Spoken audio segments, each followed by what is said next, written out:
Welcome back, everyone, to the Cold Bliss Beauty podcast. I'm the founder, Nicole, and today we have a very special guest, Anehita Gloria Aleto. And the topic of discussion is Beyond the Treatment Room, Finding Your Creative Spark as a Beauty Therapist. Anehita, how are you today? Very well, thank you, Nicole. Are you enjoying St. Patrick's Day? It is a key event day in the UK.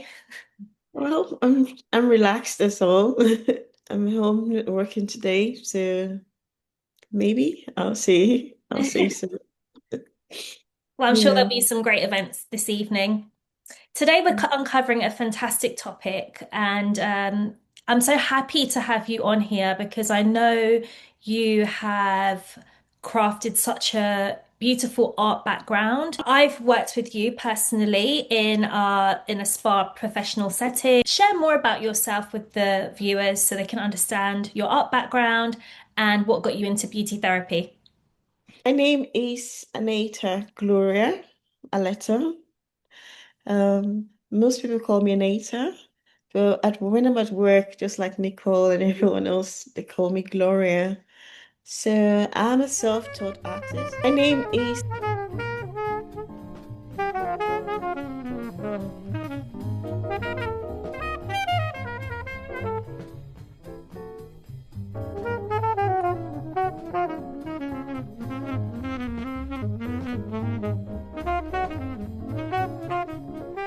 many things. I'm also a therapist. I also have a career in finance, project management. I'm a mom of three. So where am I going to start? I have a flair for creativity, for holistic therapy. Maybe it's because I love wellness. I like taking care of myself. Well, I kind of juxtapose my interests, my flares to form something. So the journey of how I got into beauty therapy, from being an artist and being a creative, being able to do my makeup, from high school and uni, I had friends who always wanted me to help style them for parties, beauty pageants, and ceremonies and stuff.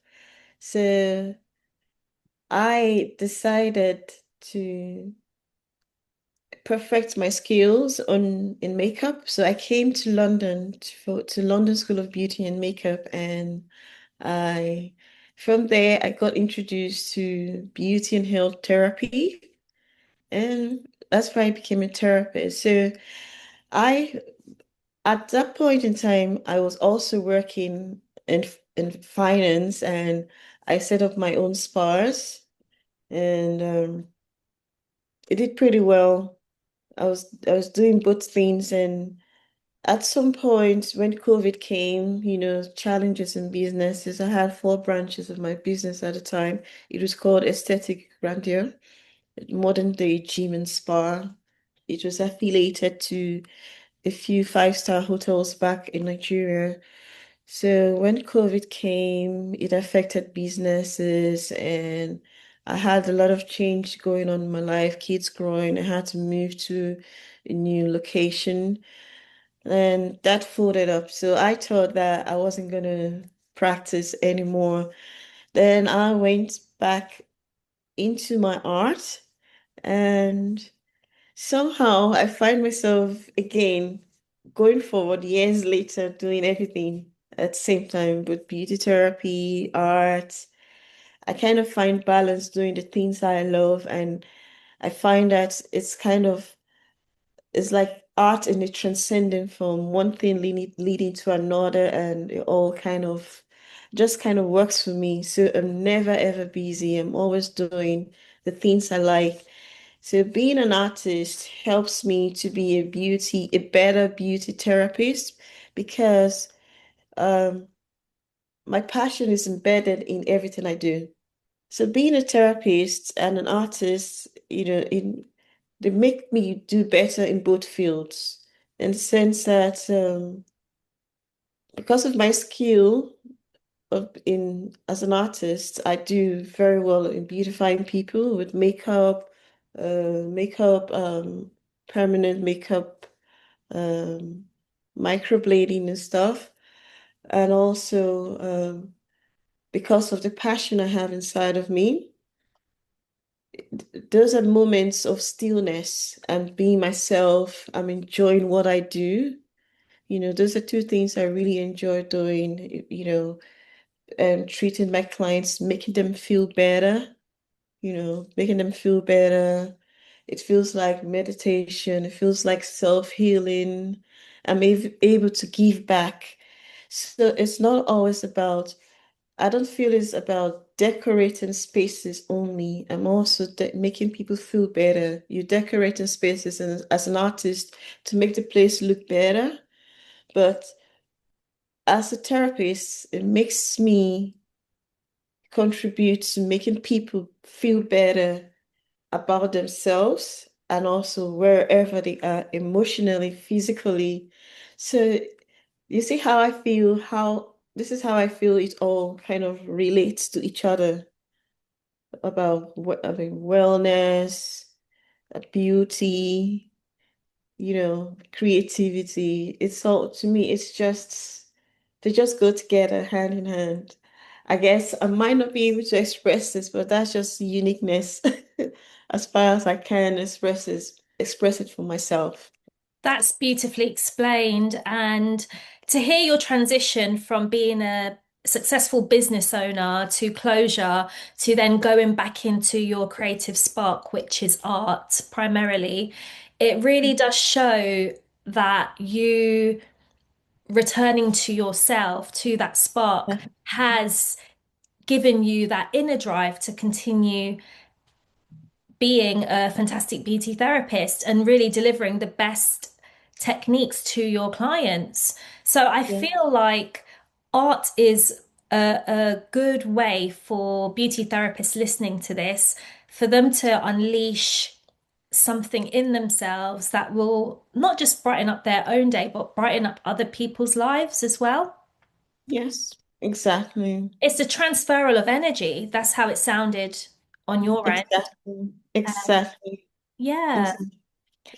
Because I'm in a space when I create or when I'm working on a client, I'm in a space where I'm honest, I'm with myself, that moment of stillness, like it quietens the noise around me and all of that. And I'm able to transfer that positive energy to someone else to make them feel better.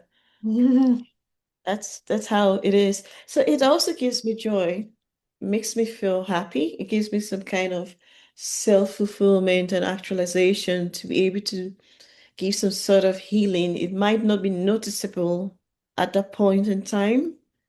I kind of see myself as a healer, Okay. somewhat. Yeah, and also art is therapeutic for me, and also for people looking at it and people that resonate with any piece of art. So it's just me in my raw, honest form, and I'm happy to make something out of it. Yes, I do like my career. I did go to uni, done my master's and all of that, but that's another aspect of my life. You know, maybe at some point you have to deal with like imposter syndrome, when you're at work, sort of like a toxic environment. It almost feels like the real world, but somehow there's duality in everything. We have, it's either that way or this way. So for me, I'm more of on the other side for Mhm. now, and it gives Good. me real joy, and I'm able to give back, do I'm able to enjoy what I do and make an impact on other people's life. And I really, so I hope other therapists will find their niche and be able to give back from inside, to reach from genuinely liking what you do, you know, doing it because you're passionate, because whoever you're doing it for will also receive that energy and feel better. Mhm. That's, yeah, that's where I think the ultimate satisfaction comes from, two ways, from you as a therapist and also to the clients that are receiving treatments. Yeah, because the thing is, we do sometimes experience that fatigue as Mm, therapists, as we keep sending our energy outwards. We then need to regain that energy back. And that's why this episode is really needed so that people can understand why creating some sort of hobby or finding joy in something will help you regain that energy for you to then spread to others. And some of the ways that we face fatigue can be emotional fatigue, where we don't yeah, feel like investing in social conversations. That's how it can affect people sometimes. It can be pressure to always feel positive and upbeat at work, even though there's so many things getting you down in that environment.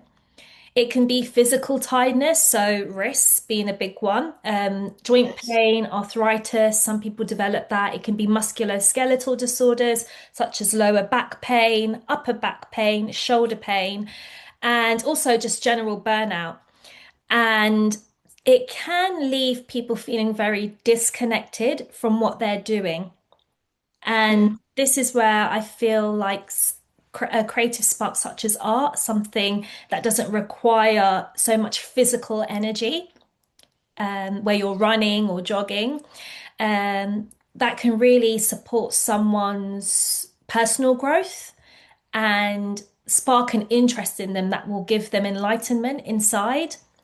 Would you recommend other sorts of hobbies as you're an artist that therapists can pick up on as we go into springtime?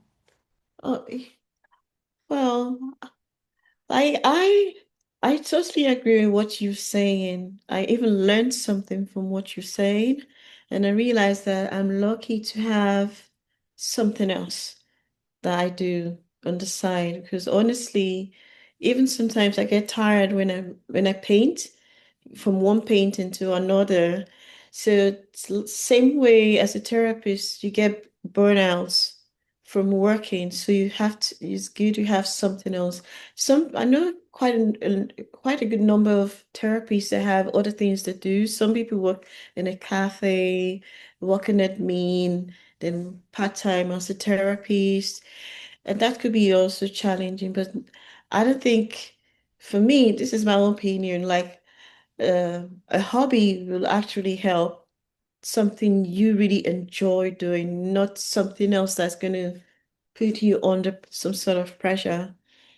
So, I totally agree that we should have other hobbies that we we enjoy doing. Like, I can really recommend what people like. Some people like writing, you know. Some people like me, I like to learn how to skate, something new, you know. Very I've never adventurous. Make sure you have your yeah, helmet that's, on. that's so it all depends on what they enjoy doing. I can really recommend, it's a brilliant idea to advise people to take up something else to take their mind off the burnout. Just like you said, you know, if you don't have that balance, how are you going to deliver as a therapist? Because you have to take good care of yourself. You have to market what you're selling. You're selling beauty products, you're selling beauty treatments, and you don't look the part because you stress out from work, you're probably not eating healthy or sleeping well, or Self-neglect. you're Yeah, not you don't have or your mental state is being challenged because of work, or you know no work is easy. People in the corporate world, they have in the corporate world they have targets to meet, they have you know or, challenges and stuff. But as a therapist, you have a role to present yourself in such a way that's convincing to your clients that you're going to make them feel better with themselves. So it's necessary to have some sort of balance, yes, I agree. sometimes to recuperate from giving. to recuperate from giving out too much of yourself, your energy. You have to stay positive. Yes. You know, you're giving positive energy to someone to make them heal. So Mm. it also drains you. So I always recommend that when during my practice, when I was training to become a therapist, we're told to like ground yourself first, like be neutral before you work on a client. So as a therapist, that's one of the first things you should do, prepare yourself before you give so much of yourself to a client. And after that, try to fill up because you can't pour from an empty cup. Exactly, you understand? So in a nutshell, what I'm trying to say is that I support what Nicole, what you just said, that therapists should have something like a hobby. If you want to take up painting, if you want to take up running, you know, going to the gym. Yeah, a lot of people find running very therapeutic to clear their mind, going for a walk, um, keeping a pet, you Oh, being a pet know, exactly, being a pet mom, writing, reading, something else. It's totally necessary because you totally need that balance. Yeah, I'd Yeah. even say even if your hobby is just to attend events, that's Yeah, great where you can and meet new yes, people. cooking. And because sometimes it's very difficult to unite with the people you work with because you have a back-to-back schedule. You don't get much time during lunch breaks to actually communicate properly. It's normally a 2-minute discussion. So it would be fantastic for people to just invest in an event once or twice a month where you can meet like-minded beauty professionals, or you could actually meet people in an industry that you're interested in, whether that's art, whether it's health and wellness, whether it's space, engineering, whatever it is. But take yourself out your comfort zone and do something to ignite your inner passion because as beauty therapists is super vital. Would you recommend the next part of this topic discussion now about how creative passions can improve your career?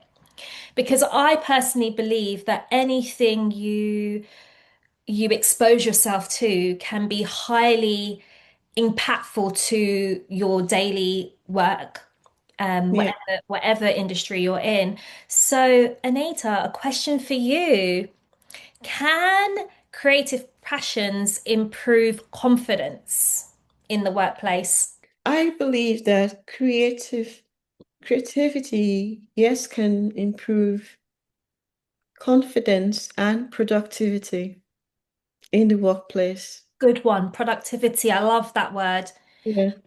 So, I personally am an advocate for the inclusion of creatives in the workplace because people feel like being an artist, they aren't much job opportunities. But one thing I believe that the artists, sometimes we seen as weirdos and stuff.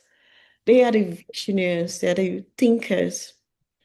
So as a creative, you should always be confident to apply yourself because you think differently from the way the rest people do. And you might see things that other people are missing. Mhm. It's all about embracing your uniqueness. You know, it's not a bad thing to be different. Usually creatives are seen as eccentric and kind of different, but you're unique. It's all about being confident in passing on your message. Let people know what you're thinking, your opinions. Mm. Everyone has, and knowing the fact that everybody has equal rights to self-expression is difficult because I also struggle with that. So I'm just sharing this. I'm not perfect. I'm just sharing this because this is kind of the main challenge that a lot of creatives have. We just tend to shy away, hide into ourselves. But you will be surprised that what you have to say, or what you have to express, or what you have to contribute, is going to make a change because a lot of changes that happen in the world is because of the creatives. People tend to listen. Art is also art is a communicative tool. It also expresses the era we are in. It expresses it records time. So one of the best ways to express or send a message across is by creativity. Is doing something creative that everyone can resonate with without words being spoken. So yes, even it goes down into fashion. People express themselves by being fashionable, you know. People express themselves by the way they talk, Yes. artistically. There are different forms of creativity. You might be gifted in speech, you might be gifted in expression, in writing, even the way you dress, you can influence someone else's confidence.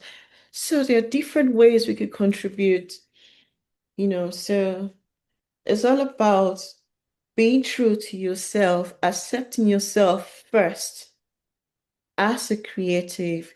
And also, I also wish or hope that, leaders in workplaces see the special gifts that creatives have to contribute in their environment as well.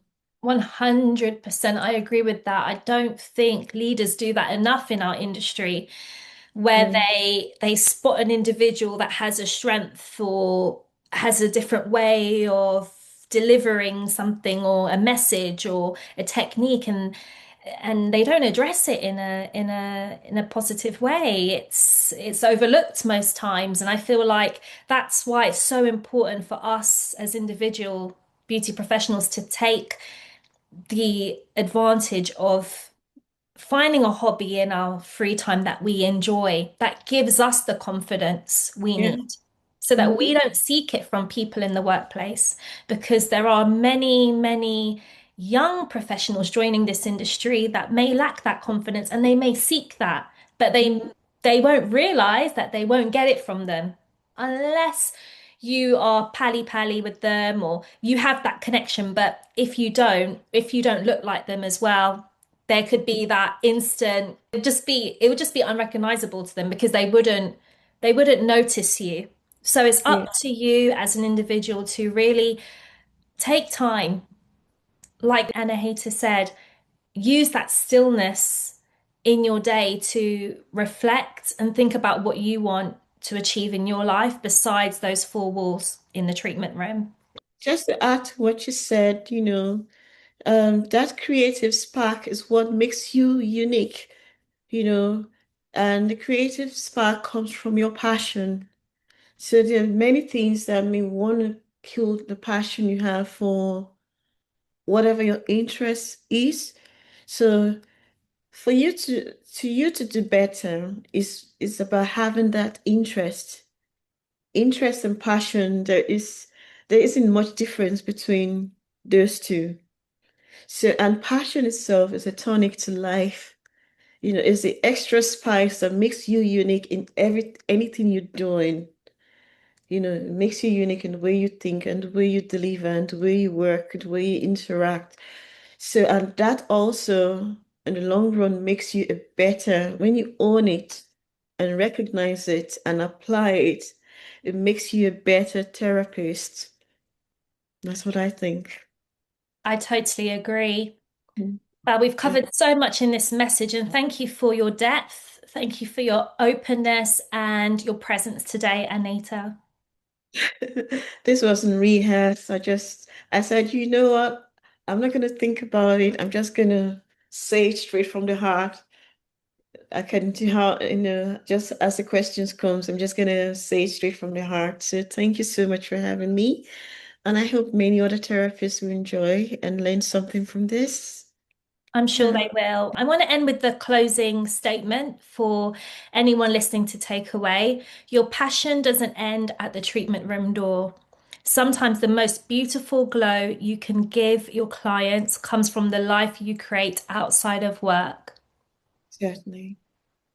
Anita, where can our beautiful viewers find you, connect with you, and discover your artwork? because you've got some great pieces coming out soon. Okay, yeah. You can find me mainly on Instagram. I'm trying to grow my page, so it'd be nice if you follow and like.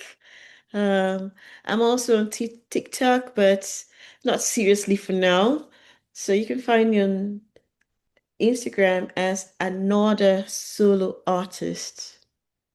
Another solo artist. That's ANOTHERSOLOARTIST. Another solo artist. Great.